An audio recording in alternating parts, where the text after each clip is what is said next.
Hello and welcome to This Day in Esoteric Political History from Radiotopia. My name is Jody Avirgan. And right off the bat, let me tell you that there are a few things different about this episode. One is that we are recording this as a full video episode, so some of you are listening to the audio on the regular podcast feed, but some of you might be watching this on our newish YouTube channel. We are playing a little bit with more video here and there, especially when it comes to episodes that feel a little newsier or speak to this election year a little bit more. And that is the other thing that is different about this episode. We are doing a kind of pre-debate special. We're going to take a quick esoteric tour through some of the weirder and more experimental ways in which U.S. political debates have been structured throughout history. And that is because we are on the eve of a very weird first debate between Donald Trump and Joe Biden. It's one of only two debates this year. It's taking place before they're officially technically the nominees of the parties, right? The conventions haven't even happened. It's early summer rather than late fall like we usually remember with debates. It's one of only two again. So a weird debate for a weird election year, but not the first time that debate formats have gotten weird or been played with or been controversial. So let's talk about it here. As always, Nicole Hemmer of Vanderbilt and Kelly Carter-Jackson of Wellesley. Nice to see you and hear you. Hi. Yeah, nice to see you. Hello, Jody. I know. Hey there, guys. So I was thinking we could format this because we're talking about debate formats, right? So let's format our conversation a little bit here. And I was thinking that we could go through a few different categories with some history and then a little bit of our take on what works and what doesn't. So I want to talk about how the debates are formatted, a basic sort of how they're formatted, how the candidates interact in the different ways that debates have tried to get them to talk to or not talk to each other, how the audience participates, which is a big factor, especially I think in recent debates, and this year was a big controversial question. And then the role of the moderators, which I'm always particularly interested in as someone who does moderation, I guess. As the moderator of this podcast. Yes, and I just, I'm and someone who just thinks the most interesting thing is always the media angle, and so I love to just watch the moderators and think about that. But those are kind of our four basic categories. They're obviously all related, but those are the elements that make for a good or disastrous debate. So you want to start a little bit, Nikki, with a sense of kind of the basic format of debates and how it's changed over the years and some of the other things that have gotten tried? Well, they've definitely changed over time. I think some of the most famous debates, certainly the most famous presidential debates of the 19th century, they weren't presidential debates. They were Senate debates between Abraham Lincoln, who would become president, and Stephen Douglas. So they have this debate. They're vying for a Senate seat from Illinois. And in 1858, they have this 3-hour-long debate. They actually have 7 of them. And the way that they are formatted is not this like sniping back and forth at one another. Right. The first person has 60 minutes to make their case. Brutal. Well, especially if you're like in this enormous crowd, it's not like they have microphones. Yeah. So who can actually hear them? So you have those 60 minutes and then the person has 90 minutes to rebut it. And then the first person gets another 30 minutes. So these are really lengthy, I think fairly erudite debates. Mm-hmm. These men were both lawyers. And so they have like this very lawyerly quality to them. And they also get written down and transcribed and reproduced that way, which I think, again, given the lack of amplification, is how most people hear these debates. Let's just say that in the 20th century, we move away from that model. But wait, I have a question about the 60-minute initial thing and the 90-minute rebuttal. I've looked and, there's illustrations of these debates, but it does appear that the opposing candidate is kind of standing there. I mean, to start a debate by talking for 60 minutes is one thing, but also to start a debate by having to stand there for 60 minutes is... I would not want to be in the room. I would not even want to read the transcript. I mean, if you think about, people read about a page every 2 minutes. That's 120 pages. Just a lot less filling your time back. That's right. Well, they're not doing doom scrolling or anything. Joke, but still. Yeah, I mean, I think that it is certainly an endurance test. But again, like, you're a lawyer in the 1850s. You have stood and listened to very long-winded speeches in your life. When we hit the television age, the speeches get a lot shorter and the debate becomes more interactive. So when the League of Women Voters starts sponsoring debates in 1976, they're basically like, okay, y'all, we're not going 3 hours. They put very strict time limits on things, and candidates have to learn to operate within those time limits. But I think television is a real game changer here. Yeah. I want to do, by the way, an episode on the League of Women Voters. I'm just fascinated by how consistently they're just like sponsoring stuff, behind stuff. They do these voter guides. It just feels like this incredibly present group in our elections that I know very little actually about. But I love the League of Women Voters. I've talked with them many a time in the last several years, and they're a really cool civic organization. Yeah. And they were really the ones to come in and say, okay, we got to tighten this up. Let's have some time limits. And we'll talk about some of this other stuff as we go. But time limits, the sort of panel of journalists asking questions, some stricter rules. And yeah, it feels like a lot of that is precipitated by television, right? All of a sudden the format, the medium changes, and the message has to change as well. Yeah. That's right. And I mean, a lot of the format of televised debates that we would get to know not only was set by the League of Women Voters, but it was also set in many ways in response to the first televised presidential debate between John Kennedy and Richard Nixon. This was an experiment. Again, the first mainstream televised presidential debate. There was no live audience, but it kind of established first the pattern of debate lines as zingers, right? You want to like leave a lasting impression. There were 4 of these debates. The men were in studios. And of course, kind of the famous story, a little apocryphal in some ways, certainly in the way that we remember it. But, you know, the story is that Kennedy comes in tan, rested, relaxed. Nixon comes in. He refuses makeup because it's not manly. And he's got like stubble and he's like flop sweating and he's fighting off an injury to his knee. And so the physical difference in their appearance and performance led, according to Lord Nixon, to flop so badly that it not only led him to lose the debate, but ultimately to lose the presidency. And then nobody wanted to do televised debates for like 16 years because they didn't want that kind of high wire act in the middle of their campaigns. I mean, what I remember most about that footage, because I use images like still images of that in my class, is that how Kennedy is like sitting so relaxed with his legs crossed. He just feels effortless and confident. And Nixon is like kind of like gripping the seat and looks tense and almost in pain. I mean, it's really uncomfortable to watch. And even for like black and white TV in the 60s, you can still tell like this is really awkward. Yeah, you can see him flop sweating even in scale. Yeah. And this is that debate where there's that apocryphal story about the people who watched it had one opinion versus the people who listened, which I think has been proven kind of not actually true. Like basically Nixon didn't perform well no matter who you were and how you were. But, you can understand how that became a sort of apocryphal story in American political science. And of course, that was a debate that was between the 2 major party candidates. And then the other big format question that has come up kind of nonstop since then is, what do you do with third party candidates? And we talked about John Anderson in 1980. We've talked, we have this third party week. There's Ross Perot, who does participate in the presidential debates in 1992. But you constantly have these third party candidates like knocking on the door saying, hey, you got to include me too. I'm running. And then the debate hosts have to come up with a reason to exclude those people. Right. But wait, let's linger on that John Anderson 1980 thing, because we did do an episode mentioning that race, but then and did name check the kind of what happened at the debate. But this is the debate where Carter and Reagan were in the studio and they would give their answers, and then CNN would play a clip of John zoom Anderson's answer. They basically whatever they did. It's actually the reverse. So what they would do is they would tape delay the Carter and Reagan answers so that Anderson, who's sitting in studio, can also respond to the question.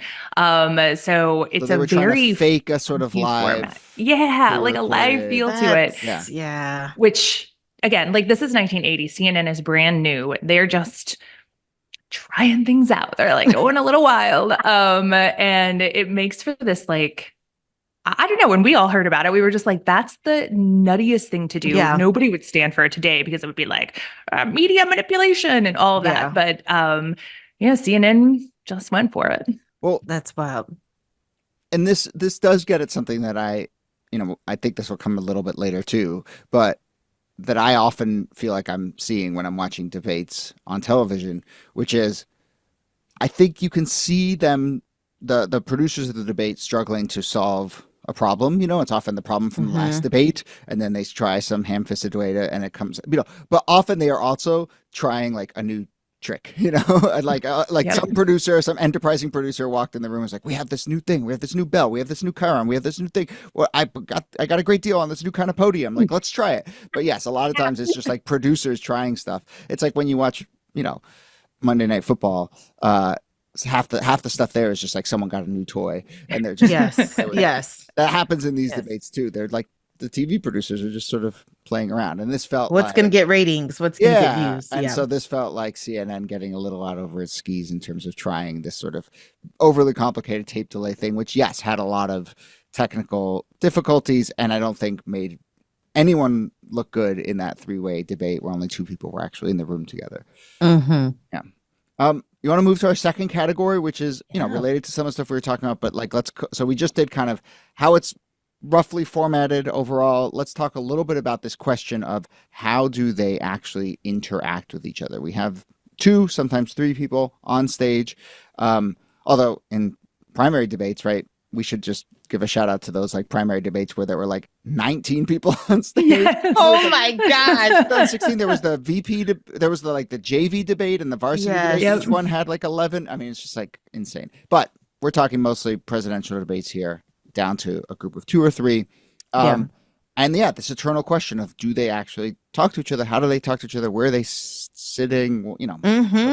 I mean, all of that is part of sort of like set dressing. Are you going to be behind a podium? Are you going to be sort of relaxed in a chair? Are you going to be sitting on bar stools? Is it going to be like a town hall format?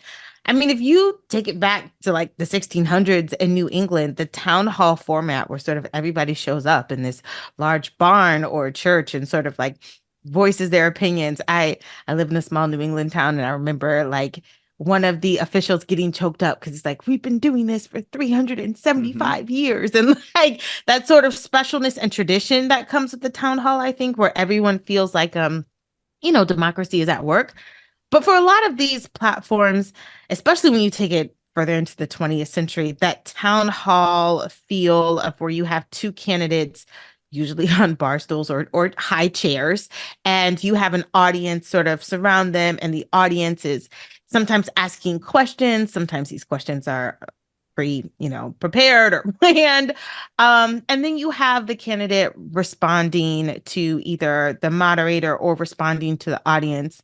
I think about this a lot when I think about like daytime talk in the 90s, where someone like Oprah or Phil Donahue goes into the audience and asks them questions, and the audience is really sort of shaping the format of the debate itself. But then you just have these weird moments that happen too in terms of how the candidates interact with others. Sometimes they're sniping, they're interrupting each other. There's that weird moment where George Bush checks his watch. Yeah. Like, it's clearly like, he's like, how much longer do we have? And that was during the first town hall, right? Yeah. Which I don't think is a coincidence, right? I mean, it shows that he's a little less sort of comfortable in his own skin in terms of just kind of sitting around, right? And being in real time. And that 1992 town hall was sort of perfectly made for somebody like Bill Clinton, who was very casual, who was very connected to that pop culture you're talking about, Kelly, that talk television kind of culture, and so good at performing empathy. You can't imagine a sharper contrast between Clinton and Bush in that election. And here, like, there's a question being asked about the economy from the audience, and Bush is like, let me get out my pocket calculator and we can figure out what's going on. And then you have Clinton show up, and he's just like, that sucks. Like, I've had to live in a state where like factories close, and it's so painful for our communities. And he's like looking them in their eyes, and it's just, it's tailor-made for him. So they're not, in that case, they're not really talking to each other. They're talking more to the audience, and sort of in that sort of everyone's, even physically, right? They're sitting in lower chairs. Everyone's sort of on the same playing field, right? The audience, it's actually the moderator who we talked about this on a series that you did about Oprah, Kelly, like she pioneered that ability to sort of like walk back and forth between the stage and the audience and all of a sudden connect the dots. But then, of course, you have the cameras there too, and most of the people who are watching from home.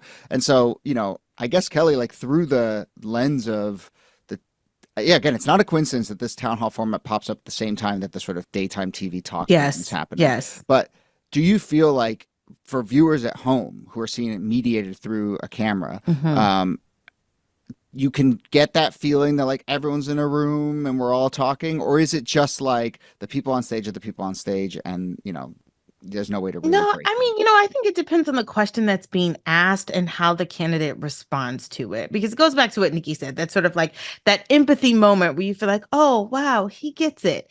And you are checking for like body language. You're looking at posture. You're looking at who feels tight and restricted and who feels comfortable and walks around the stage and looks people in the eye. Like those little sort of tells, I think, do have a huge impact on how viewers and the audience connect with a candidate or not. There's that moment too where like Hillary Clinton is speaking and Trump is like stalking her, like shadowing her. But, it felt so creepy in that moment where as the audience, you're like, what is happening? Like, it just felt like, back up. Like there's those really weird moments where you're just like, is somebody going to say something? Is she going to say back up? Like there's a lot of that. It's a lot of performance in these debates. Well, that's what's so interesting, Kelly, because you listed all of these things that the audience at home is looking at, but the one word you didn't say and correctly didn't say was policy. Yeah. Oh, yeah. What's that? I mean, this gets to this much larger question about how we choose candidates. And I have to say, like, obviously, what are you going to do with your power is the central question. But I certainly think that it's totally valid that a big part of what you're evaluating is someone's vibe and someone's like, their ability to convey themselves and their ability to sit in a room and convince people and bring people together or drive them apart. And you pick up on that stuff as much by all the things you just said, Kelly, body language, how they move in space, the empathy they show, as much as the sort of position papers. And so, I weirdly, as much as I think presidential elections are like totally like disconnected from the actual work of being president, I don't think it's like the best test. I do think in these moments, like, do I like the cut of this person's jib? Actually is a pretty reasonable thing, because like that's what they're going to have to do. That's how they're going to wield their power. They're going to sit in a room with people and try and convince them. But yeah, before we move on, just that we should linger for a second on that specific change that has happened, I think, in most recently in the last like 5 or 6 elections, which is not the desk, not the podiums, but the sort of stools and the handheld mics. And now all of a sudden, and it happened with Obama, and I think Obama did a good job of this in the Obama-Romney debates. And then I think it was first introduced in a VP debate, actually, in 1996 with Jack Kemp and Al Gore, where they had this ability to kind of walk around. And then obviously in 2016, Trump tried to, I think, weaponize that a little bit by like walking into Clinton's shot and sort of, I think stalking her is sort of the right move. But,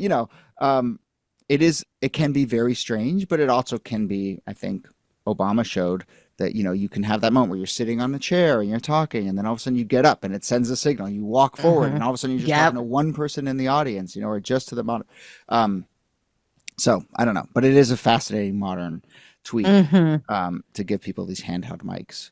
Yeah, the handheld mics. And I just want to linger on those high stools for a minute because, Kelly, you probably experienced this as a woman. First of all, you have to know ahead of time because you have to pick your outfit because you can't wear a skirt when you're going on those chairs. No. And second, it really does reward somebody who's able to look casual. Yes. Like your ability to kind of be a little slouchy or have one leg kind of extended and one leg propped up. It's also hard to do if you're short. Yeah. But in a bar stool, there's no back support, you know. There are things that I think about if you're in heels, if a woman, you know, like there's things that and there are times when I'm most comfortable and I do sort of like slouch, you know, and that doesn't look good if you're trying to exude power and confidence, you know what I mean? Or you know, that you are paying attention. So yeah, I would prefer like everyone to sort of either be behind a podium standing, because I think that it's always like at attention, or maybe just sitting in like comfy chairs or something like that in a semicircle. Yeah. Yeah.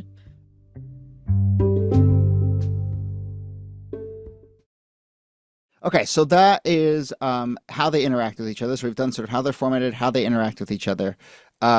Let's talk a little bit about how the audience participates. So the big question here, obviously, is crowd or no crowd. And for a long time, well, going way back to the Lincoln Douglas debates, the crowd was a big part of it, right? And the crowd would give feedback and egg people along and react and so forth. And then for a while, especially in the first televised debates, it went more towards like the sound studio, very sort of ascetic.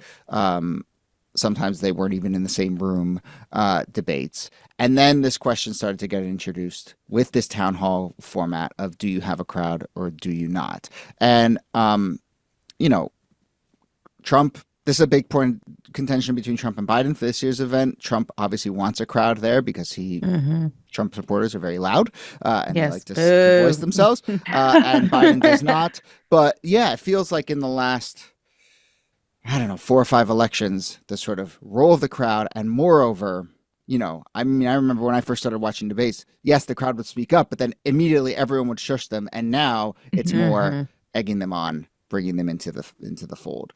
Remember back when it was like Jim Laird and Tim Russert, and they would be like, we demand silence from the audience, except now, and like gives them one chance to clap as they come out. And I think they still try that. You know, I think they still do that. I saw at the last debate, so it's like nice. Yeah, that's very. It's like at graduation when they're like, hold your applause, and everyone keeps clapping and whooping for their student. There's, I mean, that I think too is part of like the entertainment aspect of it that Trump feeds off on, the energy of the crowd. That like if they get him going, then that's all he needs is to, you know, have his momentum.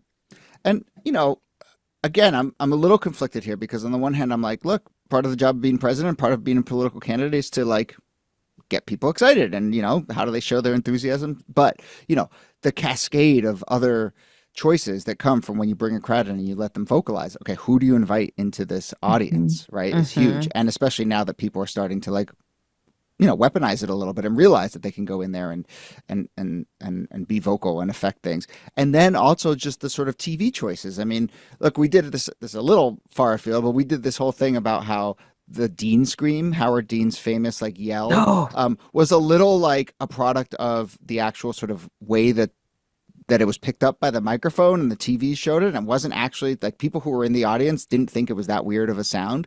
And so when you decide, okay, the crowd's going to be involved, all of a sudden you have all this cascade of questions of like, how do you mic the crowd? When do you bring the crowd up? When do you bring them down? Is there someone with a particularly strong opinion sitting right near the one microphone for the crowd, and all of a sudden they're overly represented? You know, so you have all these other questions. So I don't know what the answer is, but it's for me, it's the screening of the questions. I always am like, oh, like, I don't know. I think about this when I think about the town hall meeting that John McCain did, where the woman came to the mic and was like, Obama's a Muslim. He's a Muslim. And, you know, like that response is like, yikes. Like, you know, and you can't really, I mean, you can screen these questions, but when someone goes rogue or whatever, you know, that response too, I think, determines how people feel about a candidate as well. Yeah, that's the other sort of element here is how do you take listener questions? And they've tried all sorts of different things. So one is the pre-screened questions. You know, this question comes from a listener, but the moderator is going to read it. The other is you know, you walk over, you hand someone a mic. And, you know, as someone who came up in public radio, live talk radio, we took calls, but we always screened them. When we did live events, we would never give up the mic. That was like the number one rule. It's like, you walk over, put the mic in front of someone, do not hand over that mic. And so whenever I see a mic get hand over, I'm like, ah. But then, you know, you also end up with these moments like that guy Ken Bone, right, who went crazy, people loved him, and he was a regular guy by all appearances, right? And yeah, though I think he got like milkshake he ducked. might I have don't gotten remember. in trouble. Yes, there was some bad Ken Bone stuff. Maybe that's right. But at the time, he was lovable, wearing a red sweater. He has this moment. He's holding a mic. He asks a question. So you do get these moments. So my philosophy is generally the like middle ground, like screen it, but then try and create the authentic sort of vibe of it. But you can't just let people do their thing. Especially when they don't have a question, it's a comment. Exactly. Kelly and I just got back from a conference, so we went through a lot of this. And just know that like it's going to be really cool when you're like, we're taking questions from Twitter, and that is going to look really cringe in like 5 years. Exactly. So incorporate new technology carefully. Yeah. Yes. Though, we should say in 2020, right?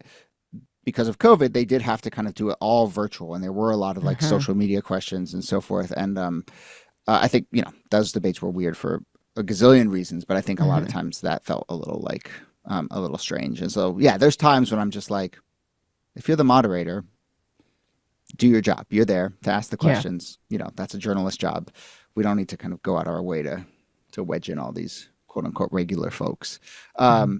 And that 2020, at least one of those 2020 debates was one where Donald Trump came in knowing he was COVID positive. Yeah, well, that's true. I remember that. Yes. Another thing to think of as you're doing your debate prep. Can you survive? Exactly. Mask or no mask? One last thing, and then we'll get to like our final question, which is sort of how do the moderates play their role. But that we have also seen this introduction when we're talking about kind of listener feedback. We have now started to see the kind of live polling kind of going on, and pulling from social media, and again, that feels in many ways like someone had the technology or this new toy. Oh, we can do live real-time polling to this answer, and let's try that. But at some level, it just feels like you're adding too many layers, and now you're like not the just fact checking. Well, the fact check is another thing. We'll talk about that in a second. But I'm talking more the kind of like live opinion polling where you're watching that like approval line go up and down along the bottom third in real time. So now all of a sudden you're watching the debate. You're trying to kind of pick up on the body language. You're trying to listen to the words that are being said. And you're also trying to kind of like mediate your response to the live polling response that the America, it's a lot. It can get complicated. All right. Final beat here. The role of the moderators. We've touched on this a little bit here and there. But, this often seems to be the thing that people are most upset with, right? Which makes sense. Like, when athletes, something doesn't go their way, they blame the refs. When you don't do well in school, you blame the teacher. When people don't like a debate, they blame the moderators. But, there have been all sorts of attempts to change the format of the moderators, the role of the moderators, and the kind of journalistic approach of the moderators. I'll just say I've seen in my lifetime, even just the different number of moderators, right? So sometimes you have the single moderator, sometimes you have two, sometimes you have three, sometimes I feel like I've seen 4 or 5. And, I personally tend to lean towards just 1 or 2 people who just really take control and build a relationship over the course of the debate. I really don't like these debates where there's 4 or 5 moderators. And especially, I got to say, a lot of times they'll have like the 2 or 3, like white moderators who are like the alpha moderators. And then they'll have like the Latino guy and the black guy and the woman. And they each ask like, and then the question that they ask, they get like 2 moments. And both those questions are about the black vote. Or the Latino. Yes. As your girl question. From Univision to ask the one question about Latinos in this entire debate. And then that's it. So, I'd rather just like one good, responsible journalistic moderator or 2 who just kind of get everything out there. But what else, when you think about the role of the moderators or some of the history of the role of the moderators comes to mind? I mean, the big one for me is from the 2012 presidential debates when Candy Crowley who was the moderator, decided to do a little live fact checking. Mitt Romney, I believe, had said that Barack Obama had not said that the Benghazi attack was an act of terror the day that it happened. And Obama quickly jumps in and says, that's not true. And Candy Crowley jumps in and says, that's not true, Governor, and tries to fact check him in real time. And it wasn't true. So it wasn't that the fact check was wrong, but that was a very different role for a moderator to play. People freaked out. People freaked out. And if you, as somebody who consumes a considerable amount of right-wing media, this is still a touchstone when talking about presidential debates, because it was seen as putting her thumb just directly on the scale for Barack Obama. I don't know, though. I got to say, I appreciate it. I mean, like, I don't know how you do it, like, well, but sometimes that, like, actually that didn't happen, or actually as a person who is trying to decide fact between fiction, like, it can be really helpful to be like, you're like, I don't know.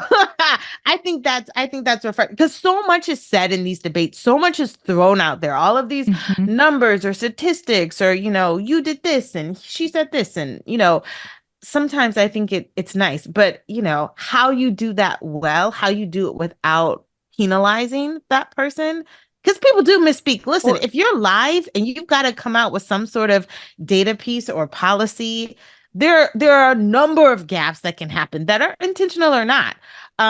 So my sympathy does lie there too. But that moment, that Candy Crowley fact check moment, was taking place in a larger context, and possibly the last moment in which we had this larger context, where you could assume that all of the candidates on stage were generally in favor of having the facts right, and that, like, a fact check was a reasonable thing, right? And now, of course, facts have gone completely out the window, and you see debates where if you commit yourself to fact checking, that becomes the entire project. It is 90% just fact checking. And then you see things break down. And so, part of it is like, if someone's just going to lie, what can you do? There's not so much you can do. But I do think it's important to remember that, like, the bigger issue is much further upstream from what Candy Crowley does or what the poor moderators of this year's debate are going to do when Donald Trump just says like 4 lies in one sentence. Do you stop and take 45 seconds to correct every one of those, to which he's then going to respond, to which then you'll have to do more fact checking, and all of a sudden, he's the only one talking, and what do you do? Messy so, quick. So the problem really lies with the person who decides to tell the lie, not with the person who decides to fact check. Which seems like an obvious thing to say, but worth saying. And not to skip to the big picture, but it does raise the question of what is the utility of these debates, given that context. Agreed. Yeah, I mean, look, when we talk about kind of the role of the moderators, in the 90s, there were, and even until fairly recently, there were long stretches of debates where the moderators would not be participating. They would step back and say, okay, you two just talk to each other and ask each other questions. And if people are committed to an actual exchange of ideas, or even basic civility or decency, like, that will work. That will not work now. So, I think that's the big thing here. You can tweak. I mean, I also feel like the moderator is like a ref in the sense of breaking up fights. I can't tell you how many debates where it's been like, each person is interrupting the other person, talking over, going over their time. Like, listen, I said stop 30 seconds ago, and then, or the person interrupts another person that's speaking, and you have to be like, this is his moment or her moment or whatever. It feels very, like, I would never want that job. It's a lose-lose. Yeah, I think that's right. And then, it also devolves even further into people complaining about how the debate is being moderated. And now you gave her more time. Yeah, right. Which, I think is usually like, that's the first sign that you're probably not going to win this debate. It's a really good sign. But it is also like, I get it sometimes, like, oh my gosh, you just let this guy talk for 45 seconds and you had a big back and forth about a fact check, and sure, you needed to do that, but then all of a sudden we're standing here and I haven't talked in, remember me? Didn't someone say that at one of these Doug Burgum, I think, right? Remember me?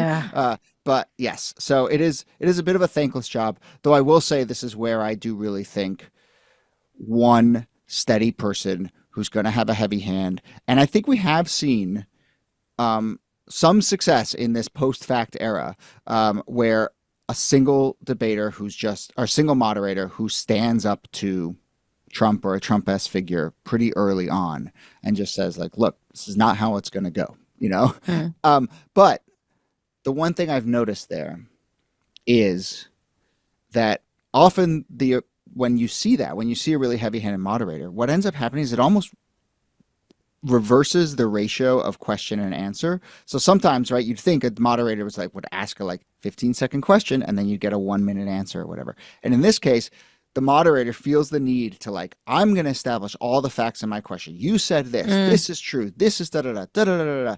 And then the question is really just going to be basically do you agree or disagree with this? Yeah, respond. Yeah. And maybe that's the only way to do it when, if you give someone oxygen, they're just going to lie. But it is this interesting thing where the successful moderators that I've seen, few and far between, are so heavy-handed now because that's what it takes, that it's almost like, what are we here for? Yeah. And I wonder if that, plus just especially in primary campaigns, the number of candidates has led to the kind of lightning round business. That, I don't know. There's a lot of if you were a tree, what kind of tree would you be questions?